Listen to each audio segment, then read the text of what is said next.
Marine. Outfall. Direction. Retail. Today. Reports. Welcome to the evening news, starring Jules Garnier, Blah blah blah blah blah blah. Yann, Grannec, Blah blah. Patrick, Benfield, and Andreas, Somaras. A little bit here. You can see my spot.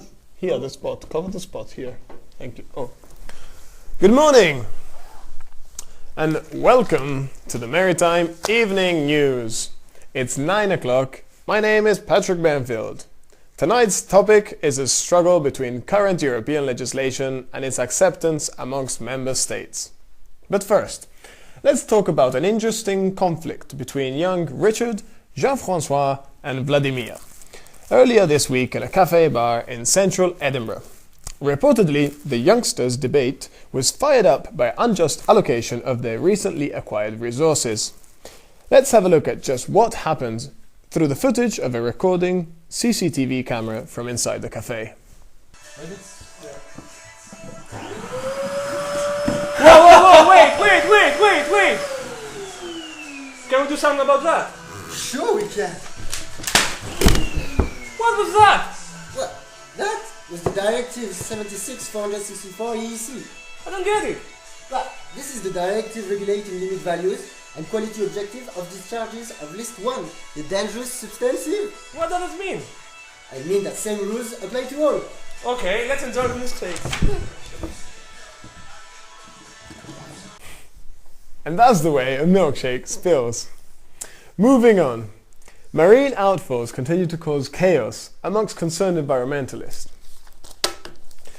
The UK's struggle to abide to recent European directives has upset local communities, who have seen their promises broken and their voices silenced by the inefficiencies of British bureaucracy.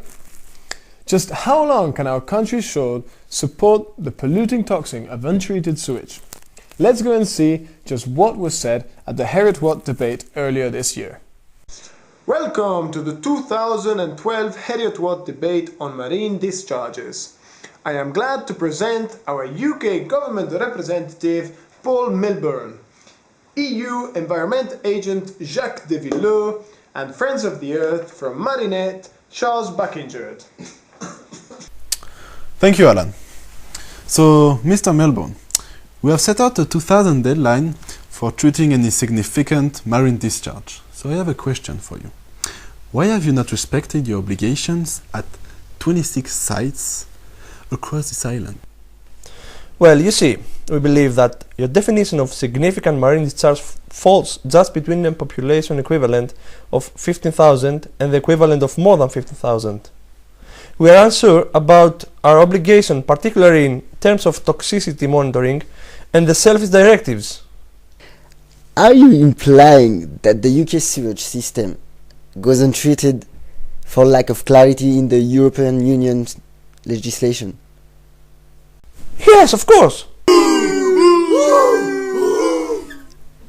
In my opinion, this is a typical trick on the part of the government, designed to confuse and to avoid its legal obligation.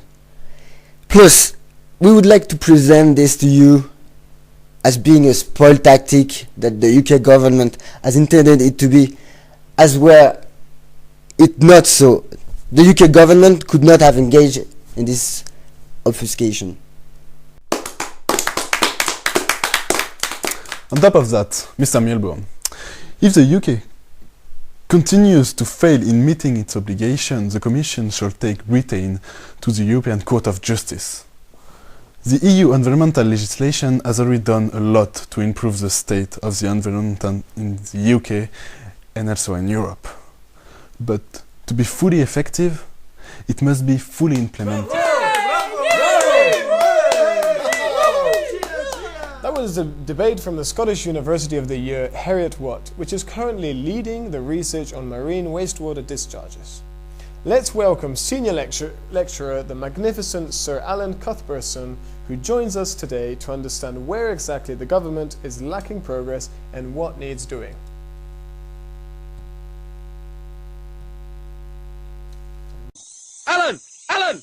Oh, finally, please, take a seat. Thank you for coming, Your Eminence. It's a pleasure. Without further ado, could you please enlighten the British taxpayers with a solution to this current state of stagnation? See, the solution is very simple. British marine authorities, namely the Environmental Agency, British Waters, UKRHA, UKEOWXQ, RTPI, IC and SIPA, must join their efforts and make agreements on tolerated levels of fecal coliforms, which agree to the EU guidelines and form consortium where to assess the environmental cohesion with due respect to the community that shall benefit from services. Without forgetting the words of Robert A. Grace, that no free coliform is subject to the dimensional analysis in far-field buoyant-dominated plum-like jets. And the work is simple, and policy workers should enjoy their work. As progress gears on, but we mustn't forget we are all professionals, and as such, we must prioritize the details, but we should keep it a friendly and fun process. So to conclude, two main issues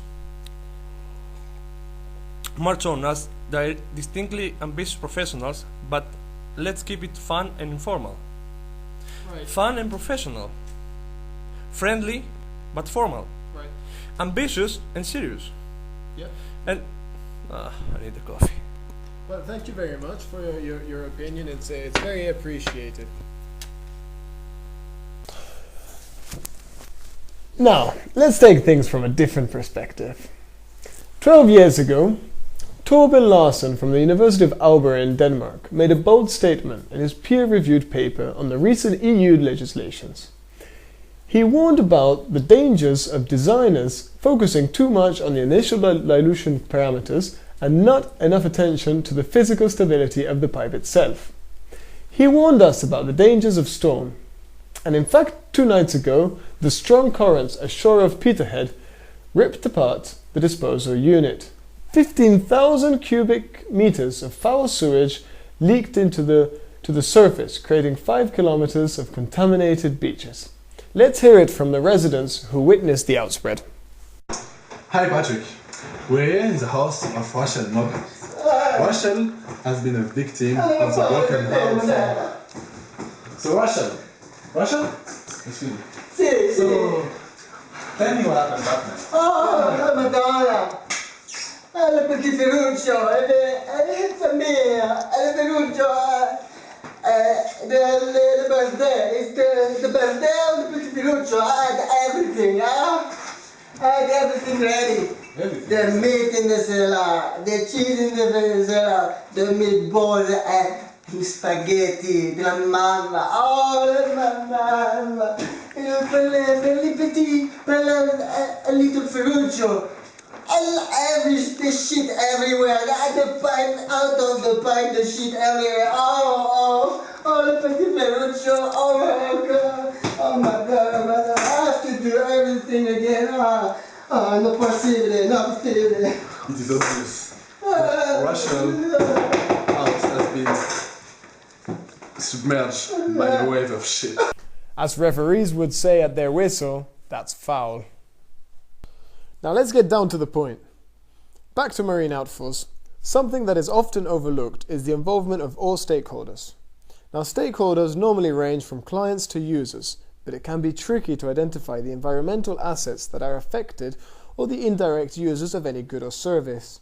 A curious case emerged in Senegal in 1977, when a treatment plant became redundant after the misallocation of labor resources. Planners failed to appropriately assess stakeholder potential and interest in the works. Today, new evidence has emerged as the voice of a young Senegalese engineering student tells us just why it all started to crumble. On the phone from Dakar, Jumaba Bungo Bungo. Hello, Jumaba.